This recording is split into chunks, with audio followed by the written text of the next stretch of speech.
Welcome back to Cinemation. Today, I show you the movie Gladiator from the year 2000. Beware of spoilers. With the cry Roma Victor, General Maximus Decimus Meridius leads his Roman legions to victory over the Germanic barbarians in 180 AD, ending a long war and earning the esteem of the ancient Emperor Marcus Aurelius. The emperor's son, Commodus, and his daughter Lucilla are summoned to the campaign because Marcus Aurelius wants to appoint his successor. Commodus, confident that he will be elected, is friendly toward Maximus and calls him brother. Lucilla and Maximus apparently had a romantic relationship in the past. Commodus fears that seeing him again will worry her. Marcus tells Lucilla he asked her to come because her brother, who likes her very much, will soon need her more than ever. Marcus appoints the morally upright Maximus as his successor, certain that Maximus will eventually restore the Roman Republic by returning power to the Senate. Maximus, longing to go home to his wife and son, tries to decline the honor, but Marcus Aurelius insists that Maximus is the best man for the job because he does not want it. At the end of a harrowing conversation, in which Commodus accuses his father of not recognizing his virtues and never having loved him, Commodus confesses that all he ever wanted was his father's love and approval, and then he smothers him.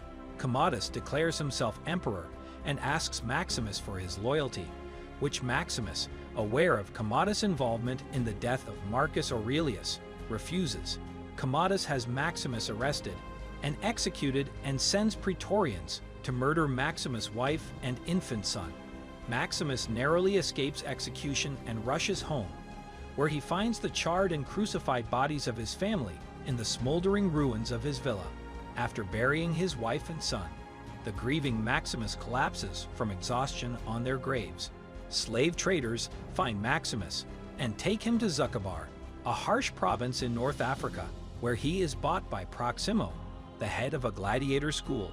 Distraught and nihilistic over the death of his family and betrayal by his empire, Maximus initially refuses to fight, but as he defends himself in the arena, his impressive fighting skills lead to a surge in popularity with the public. As he continues to train and fight, Maximus befriends Hadrian, a Germanic barbarian, and Juba, a Numidian hunter. Juba becomes a close friend and confidant of the grieving Maximus, and the two speak frequently about the afterlife and Maximus' eventual reunion with his family. In Rome, Commodus reopens the gladiatorial games to commemorate his father's death and proclaims 150 days of celebration to win the affection of the Roman people. Proximo's gladiatorial troupe is hired to participate. Proximo explains to Maximus that his skills as a fighter will not be enough in Rome. He must win the affection of the public. Maximus is initially unenthusiastic about the idea of performing for the crowd, but Proximo explains that it could save his life and reveals that he himself was once a gladiator and, after becoming popular, was freed by Emperor Marcus Aurelius. He shows Maximus the wooden sword he received at the time. Maximus is initially incredulous, but then realizes that this strategy could get him close enough to Commodus to exact revenge. In a reenactment of the Battle of Zama in the Colosseum, Maximus leads Proximo's gladiators to a decisive victory against a stronger force, to the astonishment of the crowd.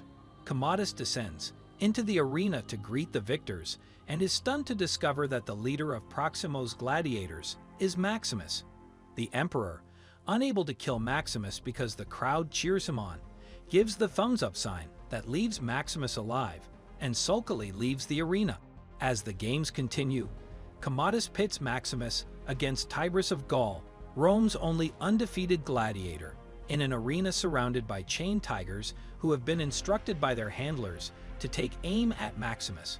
After a fierce battle, Maximus narrowly defeats Tigress and awaits Commodus' decision to kill or spare Tigress. Although Commodus votes for death, Maximus spares Tigress, deliberately insulting the emperor and earning the approval of the public.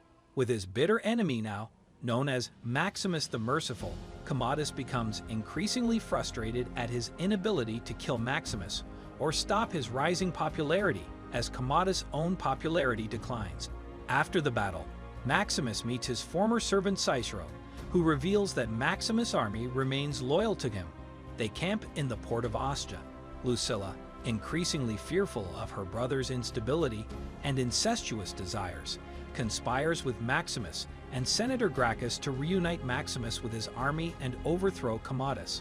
Commodus, however, learns of his sister's betrayal by her young son Lucius, and by threatening the boy, forces her to expose the plot.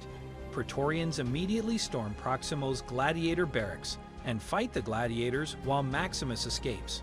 Hadrian and Proximo are killed in the siege, and Juba and the survivors are captured. Maximus flees to the city walls, where he is ambushed by a group of Praetorians who use Cicero as bait and kill him as soon as Maximus comes out into the open. Commodus concludes that legends born in the Colosseum must die there, and personally challenges Maximus to a duel before a roaring audience. Acknowledging that Maximus' skills surpass his own, Commodus deliberately stabs Maximus in the lung with a stiletto, leaving the wound hidden under the gladiator's armor. In the arena, the two exchange blows before Maximus snatches the sword from Commodus' hand. Commodus asks his guards for a sword, but they refuse to lend him their weapons. Maximus drops his own sword, but Commodus draws a hidden stiletto and attacks again. Maximus then knocks Commodus to his knees and kills him with his own stiletto. As Commodus collapses in the now silent Colosseum, the dying Maximus sees his wife and son in the afterlife. He reaches for them, but is brought back to reality by the Praetorian prefect Quintus, who asks him for instructions. Maximus orders the release of Proximo's gladiators and the Senator Gracchus, whom he reinstates and instructs to lead the restoration of power in the Senate. Rome will once again be a republic, as intended by Marcus Aurelius. Maximus collapses, and Lucilla rushes to his side. After being assured that her son is safe and Commodus is dead, Maximus dies and wanders into the afterlife to his home and family far away. Senator Gracchus and the gladiators of Proximo carry his body from the Colosseum. That night, Juba, who has just been freed, buries the two small statues of Maximus' wife and son in the Colosseum, saying that he too will join them someday, but not yet.